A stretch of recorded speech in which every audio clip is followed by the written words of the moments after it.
주님 다시 오실 때까지 나는 이 길을 가리라.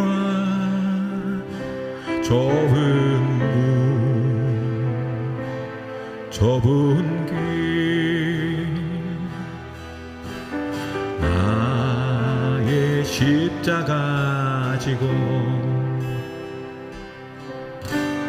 나의 가는 이 길 끝에서 나는 주님을 보리라.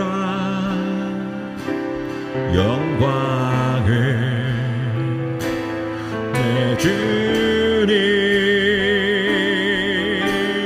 나를 맞아 주시리. 주님 다시 오실 때까지 나는 일어나 달려가리라. 주의 영광 온 땅 덮을 때 나는 일어나 노래하리. 내 사랑하는 주님 온 세상 구주시라. 내 사랑하는 주님 영광의 왕이시라. 주님 다시 오실 때까지 주님 다시 오실 때까지 나는 이 길을 가리라. 좁은 길 나의 십자가 지고 나의 가는 이 길 끝에서 나는 주님을 보리라. 영광을 내 주님 나를 맞아주시리. 주님 다시 오실 때까지 나는 일어나 달려가리라. 주의 영광 온 땅 덮을 때 나는 일어나 노래하리. 내 사모하는 주님 온 세상 구주시라. 내 사모하는 주님 영광의 왕이시라. 내 사모하는 주님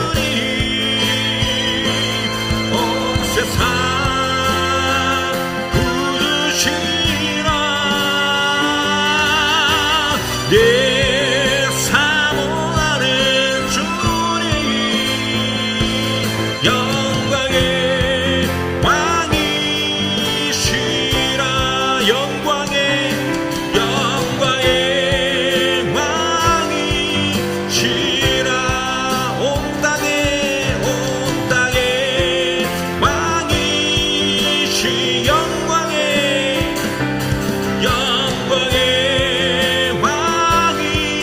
왕이시라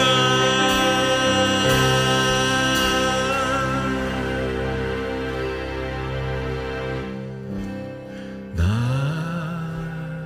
돌아보소서 주님을 구하니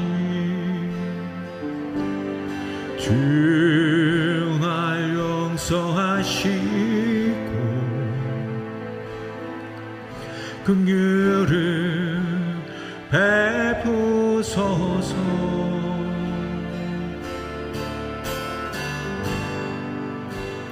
나 씻었지리 내 모든 길을 제가 아시니 숨길 것이 없겠네 나의 날수를 제가 아시니 주 위에 살기 원하네 날 돌아보소서 주님을 구하니 주 날 용서하시고 긍휼을 베푸소서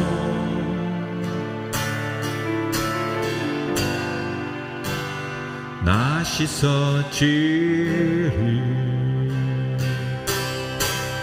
내 모든 길을 주가 아시니 숨길 것이 없겠네 나의 날수를 주가 아시니 주 위에 살기 원하네 날 돌아보소서 주님을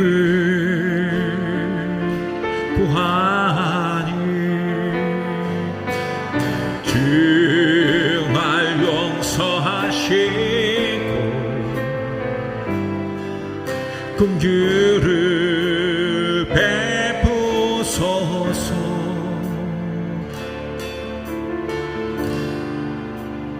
나 씻어지리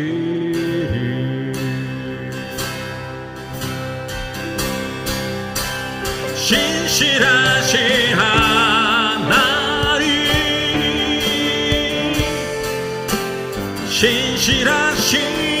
신실하신지 나의 주 하나님 신실하신 주니 신실하신 하나님 신실하신 주 나의 주 하나님 신실하신 주니 주님 보좌에 나아가 참된 안식과 기쁨 나 누리겠네 경배하며 주의 얼굴 구할 때 신실하신 주님 찬양해 신실하신 하나님 신실하신 주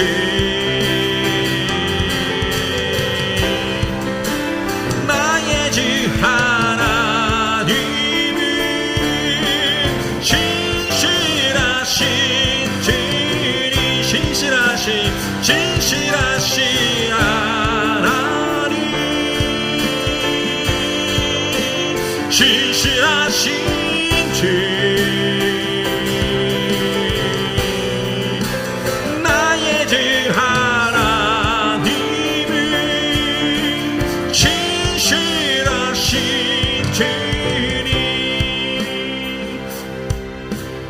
기도 들어주신 하나님 폭풍 속에 은혜 듬뿍 내 노래시라 주의 날개 아래서 내 맘 시리니 신실하신 주님 찬양해 신실하신 하나님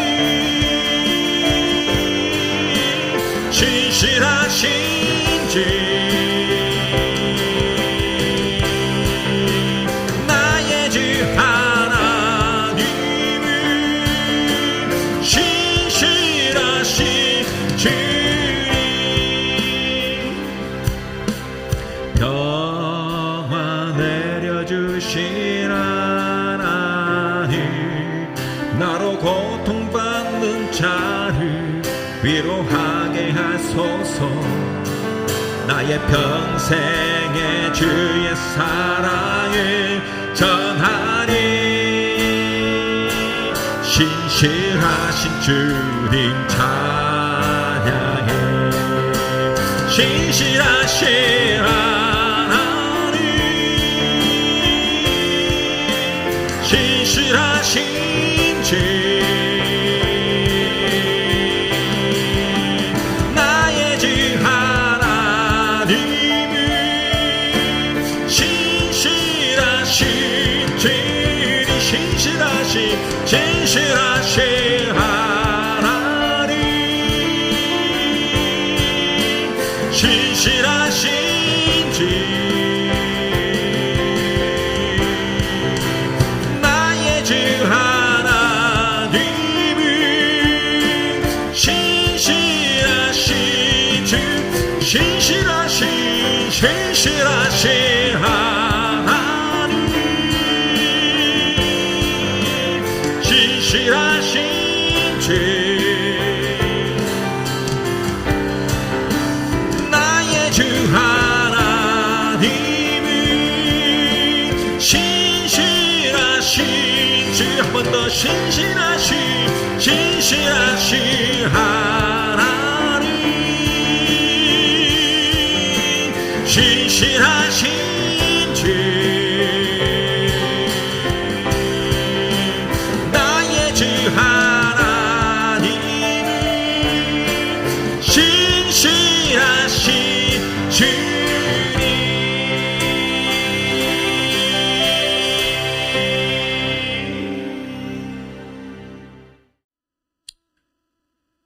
그때에 예수를 판 유다가 그의 정죄됨을 보고 스스로 뉘우쳐 그 은 30을 대제사장들과 장로들에게 도로 갖다 주며 이르되 내가 무죄한 피를 팔고 죄를 범하였도다 하니 그들이 이르되 그것이 우리에게 무슨 상관이냐 네가 당하라 하거늘 유다가 은을 성소에 던져놓고 물러가서 스스로 목매어 죽은지라.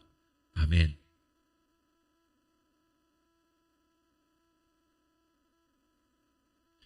네, 오늘은 마태복음 27장 3절에서 5절 말씀을 통해서 욕망의 인생이라 하는 제목으로 말씀 함께 나누겠습니다. 귀한 은혜가 있기를 바랍니다. 예수님은 이 땅에 오셔서 참 수치스러운 인생을 사셨습니다. 예수님이 태어나실 때를 보면 참 구차하지 않을 수가 없어요. 누구도 알아주지 않는 가운데 마구간에서 초라하게 태어나셨습니다. 이 세상을 구원하기 위해서 아무도 모르는 사이에 그렇게 초라하게 오셨습니다. 그리고 일생이라야 고작 33년밖에 안 되는 짧은 인생을 살았어요. 그러나 그렇게 짧은 인생이지만 그 짧은 인생도 화려하게 멋지게 산 것도 아니에요. 참 구차하고 안 된 그런 삶을 살았습니다. 그러니 주님이 잠새도 제 집이 있고 보금자리가 있건만 나는 오늘 밤 머리 둘 곳조차 없다 라는 말씀을 하시기까지 했습니다. 즉 이 한마디가 예수님의 일생의 그 모습이 얼마나 구차했는가, 참 볼품없는가를 말해주는 가장 적절한 표현이 아닐 수가 없습니다. 아무튼 그렇게 예수님의 일생은 무척이나 초라했습니다. 또 죽으실 때에는 얼마나 수치스럽게 죽으셨습니까? 죄인으로 죽으셨잖아요. 그런데 그것도 죽으실 때 그 사형 언도를 받고 사형 선고를 받아서 십자가에 당대의 가장 극악한 형이라고 하는 십자가형을 언도받았고, 그리고 좌우에 강도가 흉악한 범죄인이 함께 그곳에서 죽었습니다. 그 사이에 끼어서 죽은 거예요. 좌우편에. 즉 마치 보기에는 그 죄인 중에서도 괴수 같은 자처럼 보이는 모습으로 죽으신 거예요. 그리고 죽은 다음 날 묻힐 곳이 없어서 남의 무덤에 묻혔어요. 죽어서 조차도 누울 곳이 없는 그런 아주 초라한 죽음이었습니다. 이것이 예수님이 이 땅에 오셔서 사람들로부터 받은 대접입니다. 그런데 그런 모습들을 보다가도 더 큰 수치가 있다면 뭐니 해도 제자들로부터 받은 배신입니다. 여러분, 이런 수치는요, 이 세상에 당할 수 있는 수치 가운데서도 가장 대표되는 건 배신이니까요. 그것도 함께 했던 사람, 가장 믿을만 했던 사람들로부터의 배신은 엄청난 수치스러운 일이죠.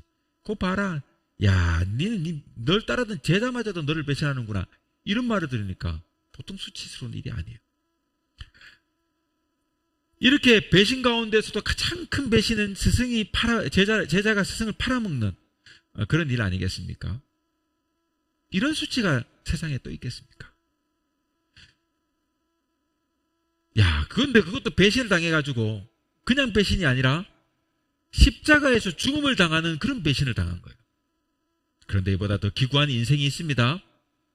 이런 예수님의 그 모습보다 더 기구한 인생이 있다면 그것은 바로 가룟 유다입니다.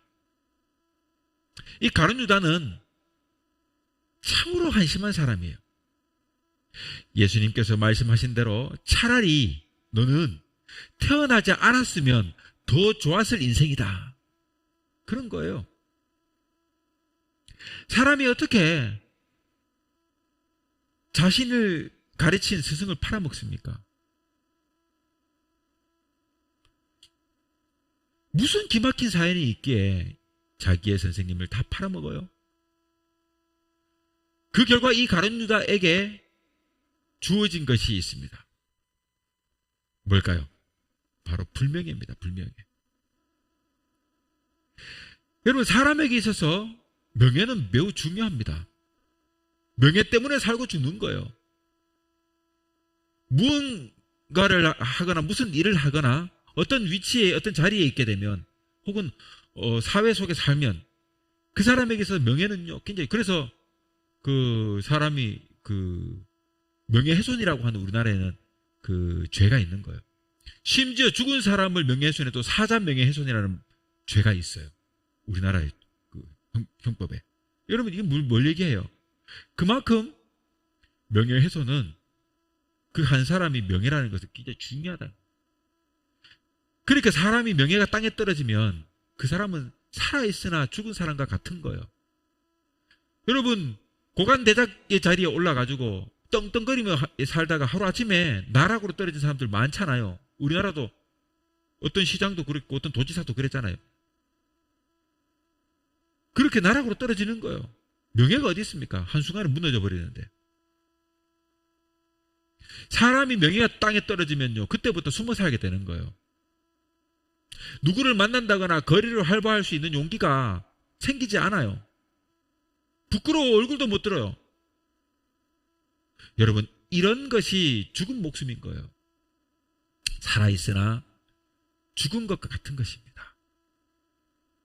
여러분, 오늘 이 유다는요, 명예가 땅에 떨어졌습니다.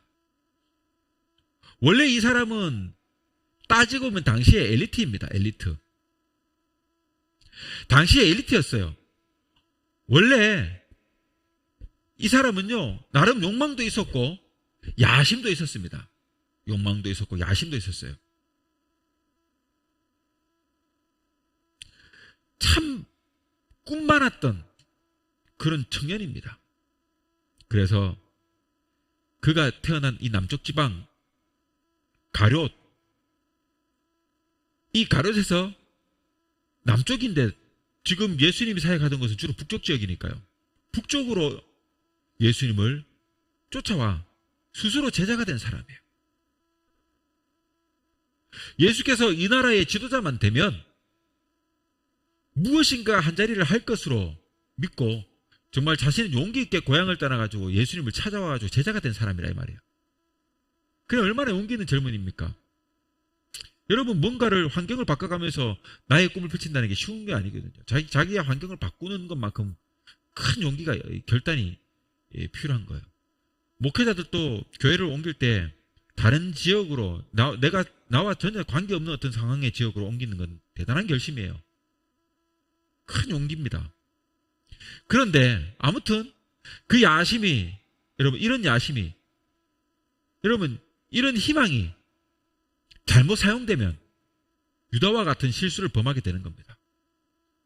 유다는 꿈이 있었던 것까지는 좋았는데 그 꿈에 너무 집착했던 거예요. 그러다가 이게 뜻대로 되지 않으니까 마침내는 스승을 팔고 배신한 것 아니겠습니까? 그렇게 하니까 그 결과는 어떻게 됩니까? 유다는 자신의 인생에 씻을 수 없는 오점을 남기게 된 거예요. 이 불명예는 당대뿐 아니고 이 세상의 종말의 날까지 없어지지 않고 치욕스럽게 따라다니게 된 거예요. 성경이 오늘 전파된 모든 곳에 다 가룟 유다 하면 다 배신자 아닙니까? 그러니 여러분, 이 인생이 뭐가 되겠습니까? 사람의 인생에 무엇보다 중요한 이 명예가 있어야 되는데 땅에 떨어진 거예요. 명예를 그러므로 소중히 해야 합니다. 세상에 잘 살고 잘 먹으면 뭘 합니까?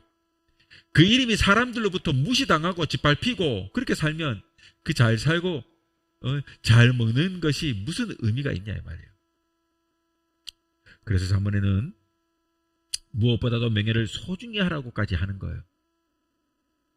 가룟 유다는요, 가장 소중한 것을 잃은 사람이 된 거예요. 그러면 그에게 어떤 불명예가 주어졌는지 한번 오늘 살펴보고자 하는 겁니다. 자, 첫 번째로 본다면 그는 죽음이 불명예스럽습니다. 가룟 유다는요, 출발은 참 좋았어요. 처음에는 용기도 있었고 꿈도 많은 젊은이였죠. 그 꿈을 펼쳐가지고 뭔가를 해보겠다고 고향을 떠나서 지금 예수님을 따랐던 것 아닙니까? 거기까지는 참 좋았어요. 그런데 나중이 좋지 않았습니다. 그 결과가 좋지 않았던 거예요. 너무나 엄청난 짓을 저지른 거죠. 자기 스승을 배신하고 팔아가지고 십자가에 죽도록 했으니까. 그러고 나서 유다는 굉장히 후회했습니다. 부끄럽기도 하고 민망하기도 하고 송구하기도 하고 그렇게 해서 어떻게 했어요? 그만 나가가지고 목을 메어 죽게 된 거예요. 여러분, 이 꼴이 뭐예요? 사람이 자살했다. 여러분, 이 얼마나 죽음이 불명예스럽습니까? 그것도 승을 팔아먹고 자살했다. 이렇게 해서 후대에 남겨진 거예요. 참 불명예스러운 죽음 아닙니까? 기독교 윤리로 보면 자살은 타살과 맞먹는 범죄예요. 범죄예요. 스스로 내 목숨을 죽인 거니까요. 이거는 범죄죠. 타살이에요. 사람이 자살을 해가지고 지옥을 가느냐 안 하느냐는 우리가 알 수 없으니까 말을 하기가 참 조심스러워요. 갈 수도 있다라고 표현을 하는 게 오히려 정확한 성경적 표현일 거예요. 자살을 하면 스스로 사람을 죽인 것처럼 된 거니까, 타살이 된 거니까, 범죄가 되니까 갈 수도 있다라고 표현할 수 있어요. 어쨌거나 여러분, 중근세의 유럽에서는 자살자는 살인자와 똑같은 제목으로 다뤘다고 해요. 그래서 자살한 사람은 그 시체를 말에 메어 끌고 다니면서 사람들에게 구경을 시켰고, 또 그 사람의 재산을 몰수해서 국고에 귀속시켰습니다. 영국의 비토리아 왕시대 영국에서는요, 목을 매 자살을 하려다가 미수에 그친 사람은 상처가 낫기를 기다렸다가 그게 다 나으면 데리고 가가지고 어떻게 했냐면 교수형에 처했다고요. 왜냐하면 살인 미수니까. 그만큼 자살이 엄히 다스렸습니다. 그런데 오늘날은 사람들이 별로 대수롭지 않게 자살을 해요. 조금 살다가 힘들고 막 좀 해결하기 어려운 문제가 막 생기면 그냥 쉽게 자살해버립니다. 그러니까 막 남녀가 사귀다가 실연을 당하면 어떻게 죽어버려요. 또 시어머니 보기 싫다고 막 죽어버리고, 아이 못 낳아가지고 막 한다고 막 남들 눈치 보고 막 한다고 손가락질 한다고, 또 관세 받고 천대 받는다고 죽어버리고, 그냥 남편과 싸우다가 그냥 약 먹고 죽어버리고, 이렇게 막 죽는 것이 막 핑계거리가 막 많아요. 여러분, 이런 식으로 죽는 사람만 해도요, 한 해 동안 우리나라만 해도 한 해 평균 10,000여 명이 넘는다고요. 몇 해 전에 한 13,000명 정도 된다고 제가 통계를 본 적이 있는데, 평균이 그래요. 이 숫자는요, 미국이 여러분 1년 동안 총기 사고가 나는 그렇게 해서 사람이 죽는 게 한 해 평균이 한 10,000여 명 된대요. 비슷하잖아요, 지금. 여러분, 미국이라는 큰 땅덩어리에서 총기 사고가 나가지고 죽는, 미국이 어마어마한 인구가 중에 총기 사고로 죽는 숫자가 한 10,000여 건인데, 스스로 목숨을 끊는 이 작은 나라에서, 인구도 얼마 되지 않은 이 나라에서 10,000여 명이 된다는 거죠. 어마어마한 숫자 아니겠습니까? 여러분, 우리나라가 농경사회에서 산업사회로 들어오면서 그 나타난 사회병 가운데 하나가 사람의 목숨을, 이 인명을 경시 여기는 풍조가 있다, 이 말이에요. 그래서 어머니한테 꾸중만 들어도 아이들이 나가서 죽어버리고, 뭐 입시에 낮방해도 목을 메어 아파트에 떨어져가지고 또 죽어버리고 그러는 거예요. 여러분, 스스로의 목숨을 정말 소중해요. 우리는 사랑받기 위해 태어난 거지 저주받고 미움받기 위해 태어난 사람들이 아니에요. 그깟 시험 한번 떨어졌다고, 그깟 어려운 일 한번 겪었다고 왜 스스로 귀한 목숨을, 하나님께서 앞으로 더 크게 쓰실 수 있는 고난과 연단의 기회인 것을 깨닫고 더 힘차게 나가야 되는데 왜 스스로 그 귀한 목숨을 끊나 이 말입니다. 그러므로 사람은 마지막이 중요합니다. 어떻게 살았느냐 하는 것도 중요하지만 어떻게 마지막을 마쳤느냐 하는 것은 더 중요합니다. 여러분, 최초의 순교자였던 스테반지스타를 알지 않습니까? 그는요, 돌에 맞아 죽었어요. 예수님을 증거하다가 많은 군중 앞에서 돌에 맞아 쳐맞아 죽은 거예요, 쉽게 말하면. 얼마나 고통스럽고 아팠겠습니까? 저도 어릴 적에 있잖아요. 돌에 한번 맞아봤는데 진짜 아팠어요. 이웃끼리 막, 그때는 뭐 무모했지, 뭐 어린 나이에 뭣도 몰랐던 거야. 이웃끼리 막 싸움이, 어린애들이 싸움이 붙으면 전쟁이야, 전쟁. 막 돌 던지고 막 난리도 아니었어요. 저도 그 사이에 돌을 한번 맞아봤는데 진짜 아파요. 그런데 여러분, 그렇게 맞아가지고 죽었다는 거예요. 이 스테반이 죽을 때에 여러분, 이렇게 돌에 맞아가지고 죽었지만 하늘을 우러보면서 그때 주님께서 그를 지켜본 가운데 주의 천사가 주님이 임하셔가지고 팔을 펴면서 그 스데반을 맞이하는 모습을 보는 가운데 그렇게 장렬히 순교했습니다. 성경은 분명히 그렇게 기록하고 있어요. 그 죽어가던 모습은요, 훗날 성경을 읽는 모든 사람들에게, 예수를 믿어서 순교를 맞닥뜨릴 수 있다고 느끼는 그 모든 사람들에게 엄청난 용기를 주었고 강한 인상을 남겨주었습니다. 베드로도 평소에는요, 실수를 많이 했던 사람이지 않습니까? 전설에 따르면 마지막 죽을 때 그는요, 그 실수들을 만회라도 하려는 듯 어떻게 했습니까? 다 굴기 전에 내가 주를 모른다고 부인하리라 뭐하니 막 했더니 실제로 막 안 한다고 했더만 다 했잖아요. 그런데 그 베드로가 마지막 죽을 때 전설에 따르면 그 마지막 죽음이요, 십자가에 거꾸로 매달려서 죽었다고 하는, 순교했다고 하는 기록이 남겨져 있습니다. 예수님의 제자들은 그 시대에 아주 분명하게 죽었습니다. 명분 있게 죽었습니다. 의미 있게 죽었어요. 그런데 이 제자들 중 한 사람이었던 이 가룟 유다는요, 목을 메어 스스로 목숨을 끊었습니다. 자살했다는 말이잖아요. 그리고 그것으로 끝나지 않고 사도행전 1장 18절에 이렇게 표현합니다. 이 사람이 불의사고로 밭을 사고 후에 몸이 곤두박질하여 배가 터져서 창자가 다 흘러나온지라 라고 했습니다. 유다는 여러분 흰놈 골짜기 절벽나무에 목을 메었는데 그만 줄이 끊어져 가지고 낭떠러지 바위에 부딪히는 바람에 배가 터진 거예요. 우리가 알기는 목매달아 죽었다니까 목매달아 죽은 걸 알잖아요. 근데 성경 그렇게 기록하잖아요. 그가 목을 메었는데 이 목을 맸던 줄이 툭 끊어진 거예요. 낡은 동아줄을 맸는지 어떤지 끊어져 버렸어요. 그래가지고 어떻게 돼요? 낭떠러지 바위에 떨어져가지고 부딪혀가지고 바람에 배가 터져 죽었다. 성경 그렇게 나오거든요. 비참하게 죽은 거예요. 아주 비참하게 죽은 거예요. 여러분 교통사고 나는 현장 보셨어요? 저는 봤거든요. 피비린내도 나고 그 다음날 되면 그 피비린내가 등산을 해요. 여름에 제가 사고 난 걸 봤는데. 근데요 정말 못 볼 거예요. 지나가다가 고라니 한 마리가 길에 치여 죽은 것만 봐도 못 볼 꼴인데요. 어쩌겠습니까? 근데 배가 터져 죽은 거예요. 여러분 이것은 특히 우리나라의 정서로 보면 참 비극적인 일입니다. 우리나라는 비록 여러분 자살을 할지라도 육신을 소중히 했어요. 여러분 서양인들은요 사람을 자기 스스로 목숨을 끊는데 총을 사용합니다.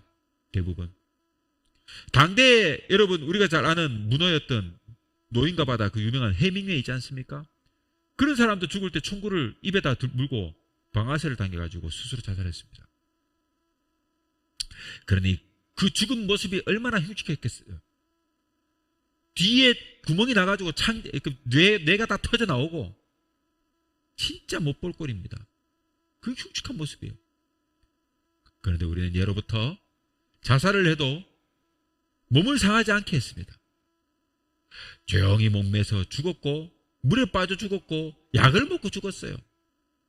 죽어도 피를 흘리거나 몸이 깨지거나 망가지거나 상하지 않도록 그렇게 죽었다 이 말이에요. 그게 우리나라 정서예요.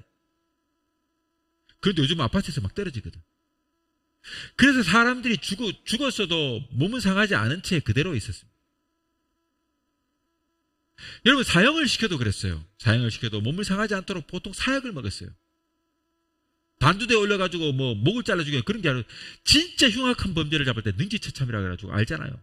온몸에 막 소를 끌어가지고 막 자르는 그런 그 정도 아닌 이상은 웬만하면 사형 먹여주겠단 말이에요. 그만큼 예로부터 우리는 몸을 소중히 여기는 풍조가 있었습니다. 그러니 교수형을 처해가지고 목을 치거나 화형을 시키는 것과 가장 지옥적인 그 사형의 능지처참. 이런 것들은 가문대대로 수치인 거예요. 그런데 요즘에 와서는 사람들이 모두 악해져가지고 고층건물에서 떨어져가지고 죽고 몸에 기름을 끼얹고 막 분신 자살을 하고 막 그래요. 옛날에는 사람들이 비록 자살을 해도 이렇게 해서 죽지는 않았습니다. 그런데 가룟 유다는 어떻게 했어요? 배가 터져가지고 창자가 흩어져 나서 죽었으니 얼마나 처참한 죽음입니까? 그래서 사람은 죽을 때 잘 죽어야 하는 거예요. 모양새 있게 뽐나게 그렇게 죽어야, 명분 있게 죽어야, 고상하게 죽어야 하는 거예요. 사람은 그런 죽음의 모습에 따라서 그 인생이 새롭게 평가되는 거예요. 명예롭게 죽어야 되는 거예요. 여러분, 훌륭한 사람이 죽으면요, 방송도 나오고 그러잖아요. 명예롭게. 마찬가지로 흉악한 사람이 죽어도 방송에 나와요.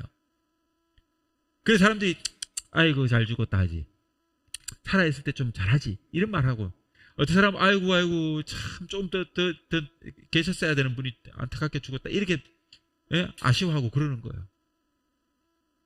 그러니 사람이 죽을 때 그 인생을 새롭게 평가받는 겁니다. 자, 두 번째로 본다면 이 가룟 유다가 남기고 간 유산이 불명예스럽습니다. 여러분, 유다가 남기고 간 유산이 뭡니까? 그 유산은요, 은 30 아닙니까? 여러분, 은 30, 이 은 30은요 30세겔이라는 말이에요. 은 한 세겔이 노동자가 일하는 4일치 품삯입니다. 자, 만약 노동자가 하루 품삯이 대략 우리가 그냥 계산할 때 그냥 5만 원에 합시다. 5만 원. 아니면 한 10만 원 칩시다. 그리고 30세겔을 하면 어떻게 돼요? 1200만 원이 되는 거예요. 이 금액은요, 당시 황소가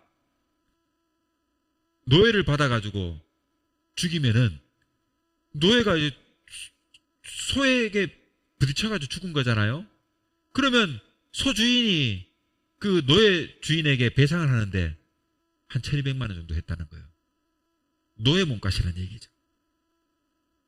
예수를 배반하고 돈을 받으려고 한다면 여러분, 1200만 원 갖고 되겠습니까? 그러잖아요. 뭐 하다 못해 가지고 몇 억은 받아야 되지. 아니, 그가 하나님의 아들이라고 한다면 그리고 제가 한다고 하면 몇 수천억은 받아야지, 몇 조를 받아야 되지 않겠습니까? 많이 받고 죽지. 그 몸값을 고작 그 은살집 받고 팔아가지고 돈으로 치면 한 1200 받고 팔았다는 거 아닙니까? 그렇게 해가지고 죽을 게 뭐예요? 오늘날 뇌물을 받고 감옥에 가는 사람들을 보면 참 한심하다는 생각이 들어요. 이왕 청탁을 받으려고 했으면 또 언젠가 내려와야 할 높은 자리에 올라섰고 또 자신의 지위로 뒷돈을 받으려고 마음먹었다면 많이 헤쳐먹지 말이. 몇 수천억은 헤쳐먹지 뭐. 그깟 푼돈 얼마 받으려고 하다가 하루아침에 명예를 짓밟고 인생을 망치고 가족들 보는 앞에서 감옥에 끌려가고, 그게 무슨 꼴이냐 이거예요.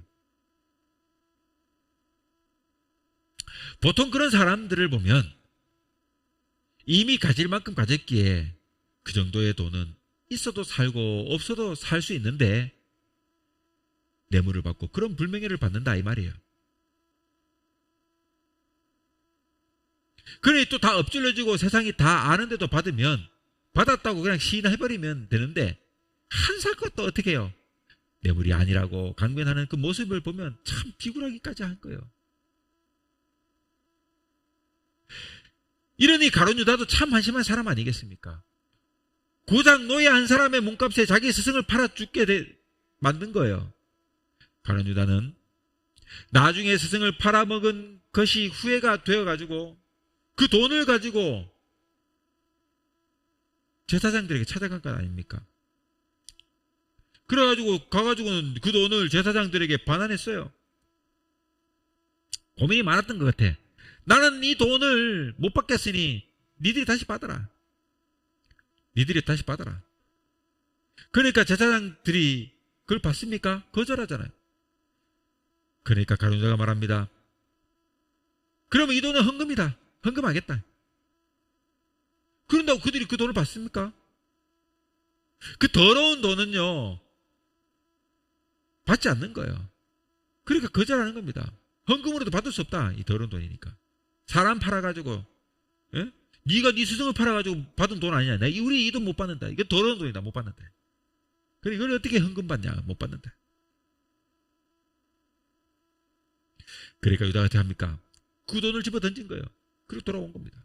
그리고는 그 길로 나가가지고 목을 메어가지고 죽어버린 거예요. 그랬더니 사람들이 그 돈을 주워다가 땅을 사가지고 거기에 가룟 유다의 묘지를 만들어 사용했다 이 말이에요. 그리고는 그 땅의 이름을 아켈다마라고 했어요. 뜻은 뭐냐면 피밭이에요. 피밭. 가룟 유다는 스승을 팔아가지고 받은 그 은 30으로 지 묘지를 산 거예요. 그리고 거기 묻힌 거예요. 그러니 그 인생이 얼마나 한심한 인생입니까? 이것이 여러분 가룟 유다의 종말입니다. 여러분 스승을 팔아서 죽게 하고 받은 돈으로 잘 살 수 있으리라고 생각했습니까? 그러니까 그 종말이 그렇게 비참한 것 아닙니까? 불명예입니다. 사람은 어떻게 죽느냐 하는 것도 중요하지만 무엇을 남기고 가느냐 하는 것은 더 중요해요.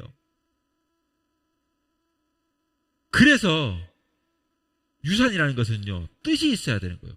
재물을 남기는 유산이 값어치가 있는 게 아니라 그래서 신앙의 유산을 남기는 것이 중요한 거예요. 아이들에게 미래에 바른 길, 의로운 길, 사회의 구성원으로서 어떤 의미 있는 삶을 살아가야 하느냐를 가르치고 이런 것들을 삶의 모습을 유산으로 부모가 남겨주는 것. 이게 또 의미 있고 가치 있는 거예요. 되는 거예요. 오늘날 여러분 잘못된 유산을 후대에게 남겨주니까 태어나면서 금수저라고 하는 아이들이 금수저 같은 애들이 태어나가지고 자기가 나중에 아버지 뒤를 경제를 책임지는 나이가 되거나 뭐가 하게 되면 세상에 문제만 일으켜요. 그렇게 된 겁니다. 이것은 잘못된 유산을 남겼기 때문에 그런 것입니다. 자, 세 번째로 본다면 그 이름이 불명예스럽습니다. 유다의 이름을 여러분 가룟 유다라고 하는데 가롯이라고 하는 말은 그 유다의 고향이라는 거예요. 가롯은 딱 지명 이름이니까요. 말하자면 남쪽 지방의 가롯 사람 유다라 하는 말이잖아요. 예수님이 주변에 마리아라고 하는 이름 가진 여인이 많이 등장하듯이 여러분 이 유다라고 하는 이름을 가진 사람은 참 많아요. 서양인들은요 성은 많은데 이름이 적어요. 근데 한국인들은 보면 성은 어떻게 돼요? 적은데 이름이 많아요. 그렇죠? 자, 아무튼 그래가지고 외국 사람들이 뭐 미스터 김 다 미스터 김이야. 그렇죠? 뭐 박씨, 이씨 막 이렇게 성씨는 그렇게 안 많아요. 그런데 이름은 막 다양하잖아요. 외국 사람들은 반대예요. 외국 사람들은요 이름이 많지 않아요. 몇 가지 이름을 가지고 돌린대요. 같은 이름이 많다는 얘기예요. 마찬가지로 그 성경 시대에 나왔던 사람들도 보면 비슷한 이름이 참 많아요. 여러분 그러면 유다라고 하는 이름을 가진 사람이 참 많아요. 그래서 유다의 이름 앞에 반드시 뭐 다른 것이 따르는 거예요. 누구의 아들 뭐 이렇게 하든지. 그래서 바요나 시모나 바요나 시모나다. 뭐죠? 갑자기 생각이 안 나네. 일단 넘깁시다. 그래서 그 아버지 그 아들 누구의 아들 그래가지고 앞에 뭐가 들어가고 뭐라고 하잖아요. 바디메오. 예. 디메오 아들 바디메오인 거예요. 그래서 바디메오. 예. 아무튼 이렇게 해가지고 그 반드시 뭔가를 넣어요. 그래서 이 사람이 지명을 따가지고 가롯이라고 하는 지방에서 붙어 있으니까 유다를 지칭할 때 어떻게 해요? 가룟 유다라고 하는 거예요. 그런데 여러분 가룟 유다 하면은 가롯이라고 하는 그 동네가 떠오르는 것이 아니라 배신자라고 하는 이름이 떠오르잖아요. 가룟 유다 그러면 가롯이라는 지명이 떠오릅니까? 아니에요. 가룟 유다 그러면 그냥 배신자예요. 가룟 유다의 이름은 이렇게 여러분 그러므로 불명예스러운 상징이 되어버렸어요. 그런데 알고 보면 이 가룟 유다도 따지고 보면 귀한 집의 자녀 아니겠습니까? 귀한 집의 아들이에요.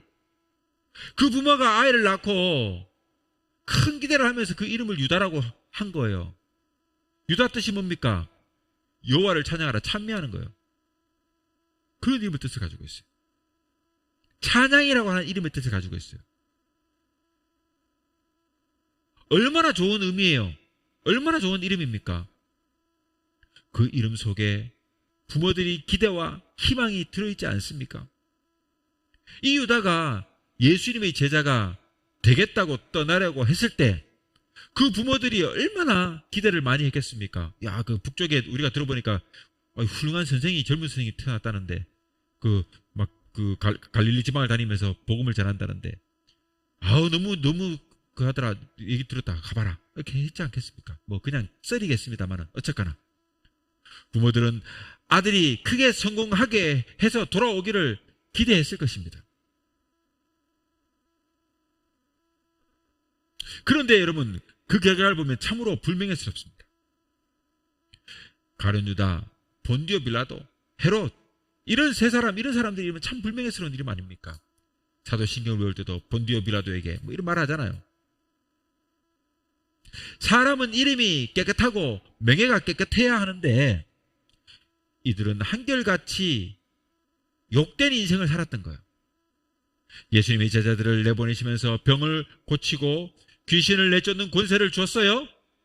제자들이 나가가지고 전도하니까 병자도 나왔고 귀신이 나가요. 전도를 하니까 그런 일이 벌어져요. 그러니까 얼마나 신이 났겠습니까? 그래서 들어와가지고 예수께 당당히 보고하는 겁니다. 야, 우리들이 병도 고치고 귀신도 들린 사람을 귀신도 쫓아내고 그랬습니다. 막 신나게 보고하지 않습니까?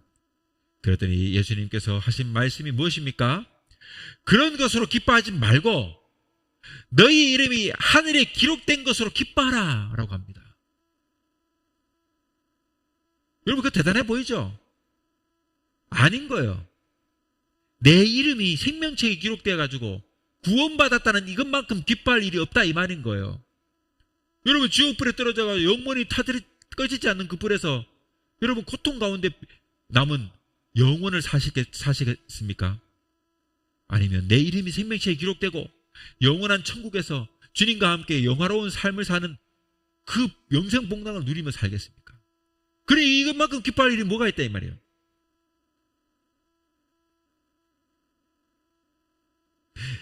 내 이름이 하늘에 기록된 그것으로 더 기뻐라, 그렇게 말씀하신 거예요. 그래, 내 이름은 소중한 이름이에요. 부모가 지어준 내 이름은 너무나 소중한 이름이에요. 웬만하면 나이가 들어도 이름 바꾸지 말고 사세요. 부모가 지어준 내 이름만큼 소중한 이름이 없어요. 얼마나 영광스러운 이름입니까? 이게 이름이에요. 그러니 그 사람 이름만 들으면 그 사람의 일생이 평가되는 거 아니겠습니까? 그런데 불행하게도 이 가룟 유다라는 이름은 들으면 금방 배신자라고 생각이 되는 거예요. 그래서 가룟 유다라는 이름은 배신자의 대명사가 되어버린 것입니다. 얼마나 불행한 일입니까? 이제 말씀을 맺겠습니다. 여기서 우리는 인생이라는 것을 생각하게 됩니다. 인생을 책임 있게 살아야 한다는 교훈도 받습니다. 사람은 나 좋다고 나만을 위해서 살아갈 존재는 없는 것입니다. 그렇게 살아갈 수 없는 존재입니다. 적어도 인생은 먼 훗날의 아름다운 평가를 위해서 오늘을 살아가야 하는 존재일 수 있습니다. 가룟 유다는 자기 한 사람의 욕망을 위해서만 살아가다가 그 욕망의 뜻을 이루지 않게 되자 스스로 인생을 포기한 저주스러운 인생의 모델이 된 것입니다. 그래서 그것을 우리에게 성경은 소개하고 있는 것입니다. 욕망을 위해서 살아가는 인생의 결국이 어떤 것인가를 보여주고 있습니다. 오늘 저와 여러분은 우리의 남은 인생을 경주하며 그 경주를 끝까지 믿음으로 신앙으로 완주하는 복된 사람이 되어서 아름다운 명예를 후대에 그리고 마지막 날 그 죽음 앞에 남길 수 있기를 주님의 이름으로 축원합니다.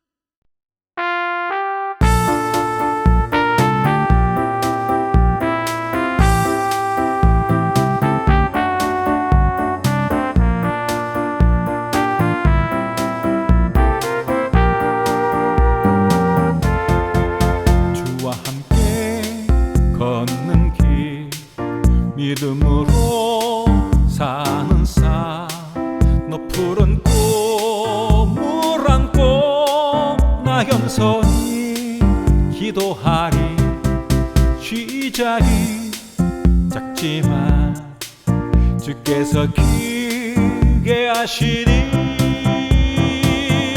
내 맘속에 평안이 주와 함께 걷는 이 걸음이 삶의 축복이 위해 날마다 또 한 걸음 은혜로만 살아가는 삶 신실하신 주와 함께 걷는 길 주와 함께 걷는 길 믿음으로 사는 삶 높은 꿈을 안고 나 겸손히 기도하리 시작이 작지만 주께서 크게 하시리 내 맘속에 평안이 주와 함께 걷는 이 걸음이 삶의 축복이 위해 날마다 또 한 걸음 은혜로만 살아가는 삶 신실하신 주와 함께 걷는 길